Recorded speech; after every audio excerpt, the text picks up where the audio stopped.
Hey, I'm Tamara Kendacker, and you're listening to The Decibel from the Globe and Mail. So we use electricity for everything. Just think about the things you use every day. Your cell phone, your laptop, the air conditioning that keeps you cool in the summer. And in the coming years, as Canada works towards electrifying everything to get to our goal of net zero emissions, demand for electricity is going to go up in a major way. But we won't be able to meet it unless we figure out how to overhaul something that most of us take for granted. And that's our electric grid. I think we're a little bit complacent on it because we do have such a clean supply to begin with. And because this is just not a country where, for the most part, people have to worry about the lights working. Adam Radwanski is a columnist and feature writer for The Globe who focuses on climate policy, and he thinks electricity should be an election issue and that it's time to talk about it.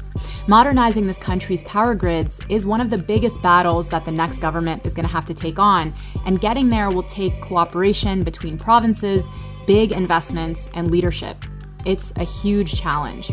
Adam's on the show today to talk about what the hurdles are, how to overcome them, and why now is the time to act.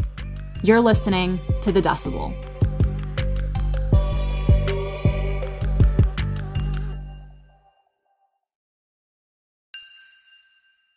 Adam, hi, welcome to the podcast. It's great to talk to you. Good to talk to you, thanks. So this is a really wonky topic, and I just felt like right off the top, maybe we should establish why we should care about this. Tell me why you think people should be thinking about Canada's electrical grid. I think we need to think about it, and particularly in the context of a federal election right now, as a major next frontier in climate policy in Canada. And the reason for that is that we're looking at having to electrify a lot of things to be able to meet our emissions reduction targets and eventually get to net zero emissions. So electrifying vehicles, electrifying building heating, electrifying industry. And to do that, we're going to need a lot more electricity and ideally clean electricity. And we're talking about probably something like a doubling of electricity demand nationally in the next decades. So it's a topic that hasn't gotten a ton of attention at the national level, but one that I think probably needs to pretty soon. So why are we expecting this rise in demand for electricity, and why are we electrifying everything? We're electrifying as much as we can, and we're going to be electrifying as much as we can because we're trying to get off of fossil fuels. And so with vehicles, for instance, most of them obviously run on gasoline. We are going to try to switch to EVs. That switch is slowly happening, but it's expected to accelerate.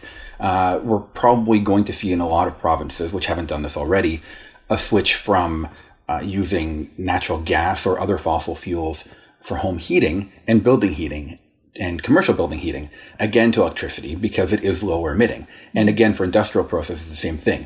So it is not the only way to get off of fossil fuels. I mean, for instance, with transportation, we can choose to get out of our cars entirely and bike more and walk more and all of those things, or take public transit more. But certainly it is a big part of it, and it's hard to see how we can reach our emissions targets without dramatically electrifying quickly. So you've also written about how we're already a leader in this. What makes Canada's power grid different from that of other countries? Well, we already have over 80% non-emitting power in Canada. And that's a huge contrast to somewhere like the United States, where still more than 60% of their electricity comes from fossil fuels. The reason we're a leader primarily is that we have a lot of hydroelectricity in this country. Not everywhere, but in some provinces, in Quebec, in British Columbia, in Newfoundland and Labrador, in Manitoba, to a limited extent in Ontario. So hydro is a big part of that. Probably the single biggest move in Canada to decarbonize in the last 20 years or so was Ontario getting off of coal, which had been a big part of its supply, and now having none of it in its energy mix. And you're going to see that. There's movement toward that in most other provinces that still use coal. So we are ahead there by a considerable margin, and that makes it one less thing in theory that we have to do right now to hit short-term emissions reduction targets. And this is, from what I understand, good for us economically, right? Because things that we build on Canadian soil have a lower carbon footprint than they might elsewhere. Yes, broadly it's good on two fronts. It's good in terms of environmentally, obviously we're emitting less. It's also good in that the private sector is increasingly setting emission reduction targets, net zero targets, and so on. That means for any kind of industry that does manufacturing or resource processes or otherwise, they are going to be looking for places with clean electricity supply. And we have that right now, which is an advantage. I think the question is, can we maintain that advantage in the decades to come? Right. I actually was thinking about this back in February because there was a storm in Texas that resulted in their electrical grid failing and 5 million people lost power. And then again in Portland last month during the heat wave, there were power cables that were melting and a lot of people lost electricity. And it got a lot of people thinking about whether our infrastructure is prepared for climate change. And it also made me wonder if Canada's power grid is prepared for the realities of climate change. Probably not to the extent that it needs to be. Resilience has to be another big piece of this. In some ways, though, you can approach that the same way as needing to build more supply just because we're going to be using more electricity, in that you want to build a grid or grids with as much flexibility as you can, where you're able to bring power and have it distributed around the country as much as possible. And one of the problems that Texas had was that they have a very isolated grid. So they weren't able to import power from other states the way that elsewhere in the US it might have been more possible to do that. And in Canada, we don't have very much interprovincial transmission, which means that we're not great at sharing electricity between places that may have a surplus always or sometimes and places that may have a deficit always or sometimes. And that's somewhere where I think both in terms of being able to meet demand just as it rises and in terms of avoiding something like a storm or a heat wave or other things knocking out power, you want to build in as much flexibility as you can so that you can adapt and bring in the power that you need. So what does our power grid or power grids look like right now in Canada? Yeah, there's certainly no one power grid in Canada. What you have is at least one per province. They all have their own generation, their own transmission, their own local distribution, which is basically all the components of the grid. They're also somewhat different markets, or they're structured differently. They're different utilities. Some are a little more open market. Some are very much government controlled. So there's not a ton of compatibility between them, which is a big challenge if you're trying to set national policy. If you're trying to say, we need to develop a lot more electricity supply, which the federal government should be taking an interest in. Right. You mentioned there are haves and have-not provinces when it comes to electricity in Canada. So can you break that down for us? What does that look like? Yeah, one of the interesting things and where there's real opportunity here is if you looked at a map of Canada, you'd almost see alternating provinces between those that have a surplus of hydro and those that don't. So BC does, Alberta does not. Saskatchewan doesn't, but Manitoba does. Ontario has some, but not a huge amount. Quebec has a huge amount of hydro. New Brunswick has a little bit, Nova Scotia has a little bit, but Newfoundland and Labrador have a lot. So there's a lot of room there to, again, build these connections between these provinces. Right. What are some potential partnerships there? Which provinces could work together, or where could we see some energy sharing? The most movement that we're seeing currently toward energy sharing, although it's still kind of more conceptual than it is actually happening, mostly, is in the Atlantic region, where there's an effort to create what the federal government is calling the Atlantic Loop, where you're basically drawing off of Quebec and Newfoundland and Labrador's abundant hydro supply and hydro infrastructure to help the other provinces in that region, particularly Nova Scotia and New Brunswick. The other obvious ones that come up, BC and Alberta is a big one. Alberta is in the process of getting off of coal, but the bulk of their supply is still from fossil fuels. It's from gas. And British Columbia has a great amount of hydro already. They have the Site C project, which has been very controversial and had huge cost overruns, but it is a new supply, and they actually need to find a way to make that more economically viable for them. So selling some of it to Alberta would make a lot of sense. And then to some extent, Manitoba and Saskatchewan comes up a lot. And again, with Quebec and Ontario somewhat. And what about the North? How does the North fit into this? The North presents some unique challenges, as do other remote parts of the country, in that it's hard to transmit electricity across these vast spaces. And a lot of communities, particularly Indigenous communities in the North, have been reliant on diesel as a source of their electricity, which is bad environmentally, it's bad for health, and it's also very expensive. I don't think you can realistically expect a lot of energy to flow from elsewhere to those places. The cost of that infrastructure would be huge relative to the number of people you'd be serving. But what they're moving toward is more self-sufficiency with renewable fuel in those communities. So you're starting to see, in fact, a fair number of Indigenous communities kind of leading the way in some ways in electricity system modernization in terms of developing renewables, finding new ways to distribute it locally, trying to make their electricity more efficient. So there's an impetus there to be pretty forward-looking and adopt new technologies, which you are seeing a decent amount of.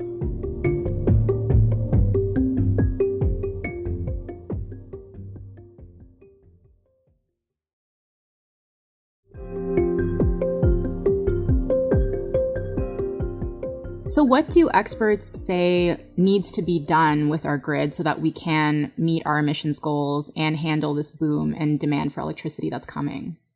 I think it's useful, and this comes up a lot in speaking to experts, to look at this in sort of both a macro and a micro sense. The macro we've been discussing, it's the large-scale generation and transmission, and that means you do need to invest in some new forms of generation as well.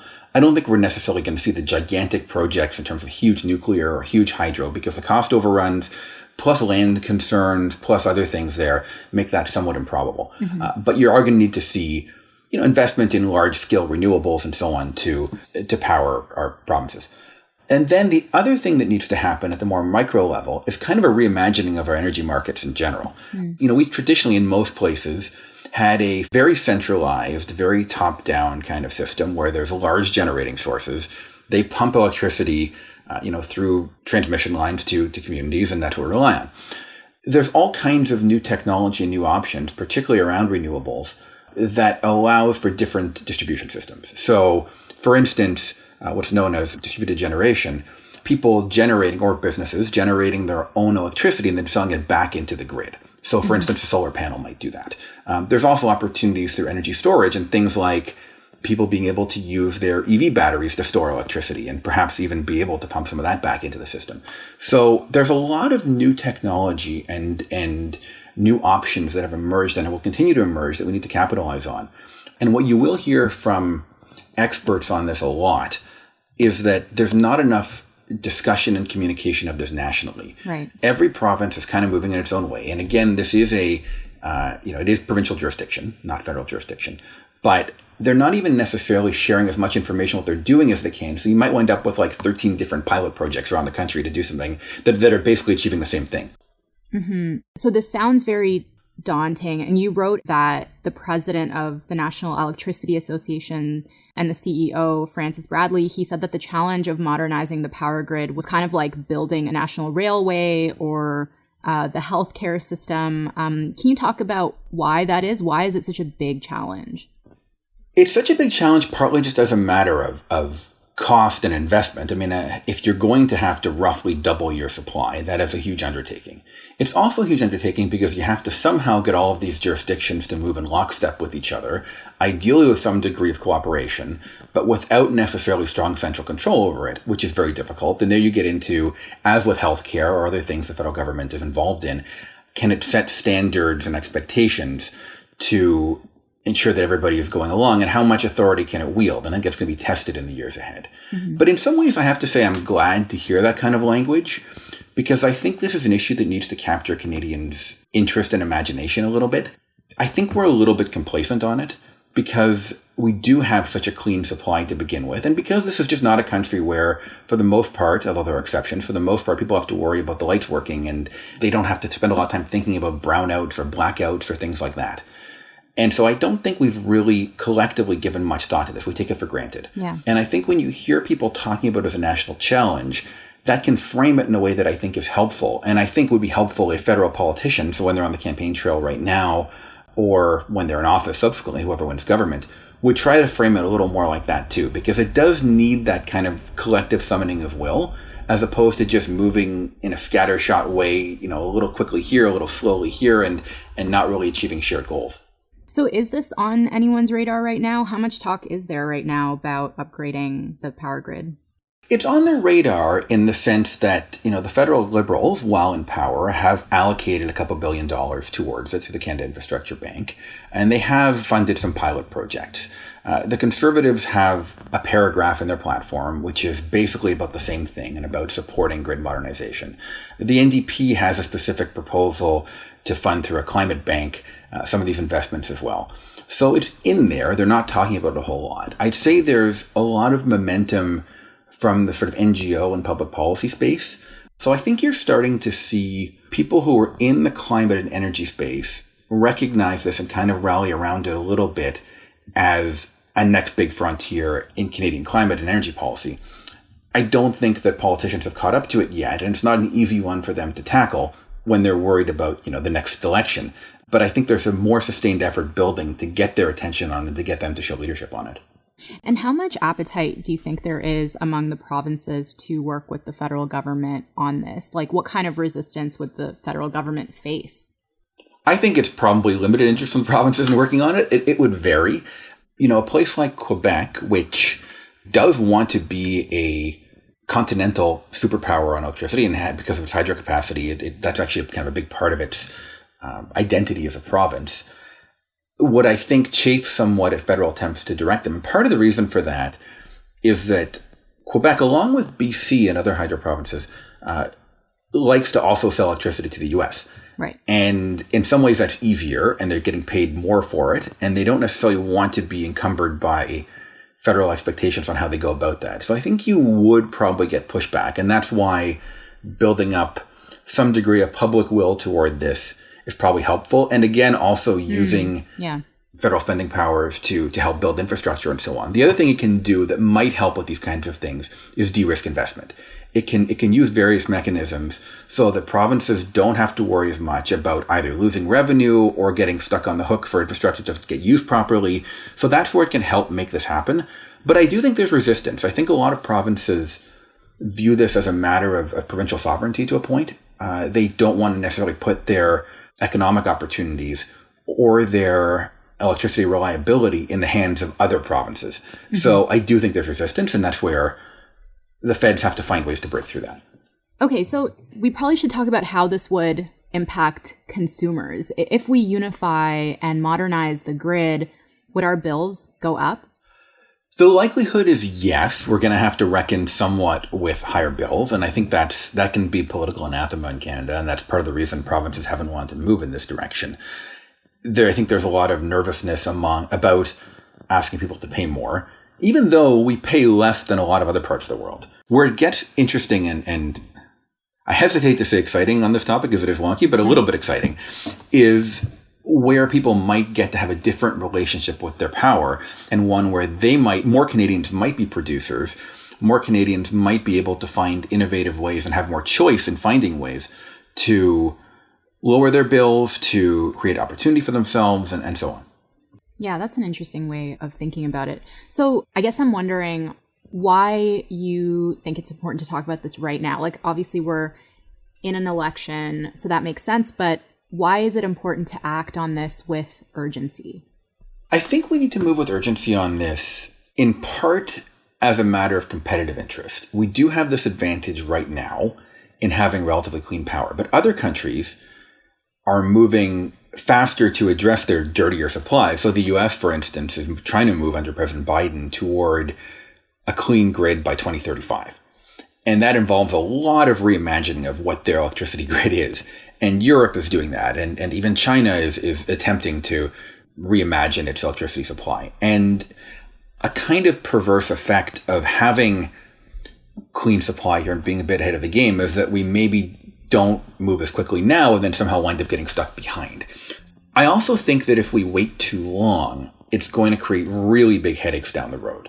So if you don't invest pretty soon and plan pretty soon for at least double demand, then you're going to wind up, in a best case, maybe having to compromise a little bit in terms of what you're electrifying and not being able to electrify as much as we need to meet our climate goals down the road. Mm-hmm. You're probably going to wind up spending hugely and inefficiently to try to meet rising demand instead of playing it properly, winding up in a sort of a frantic scramble to spend. And in a worst case scenario, you could wind up at peak times where we're not able to meet demand with capacity, with brownouts where you're having to function with reduced electricity supply and do without some services or have things operating not at full capacity, or blackouts where we're stuck in the dark, which is something we really haven't had to reckon with that much in Canada, except in extreme situations like ice storms or something, but where you could wind up with a cold snap, kind of like what we saw in Texas, causing that kind of thing to happen here. So planning ahead is pretty important. Adam, this was actually really interesting, and I know it's really important. So thank you so much for making it accessible. It was my pleasure. You sound mildly surprised, but I'll take it as a compliment. Thank you.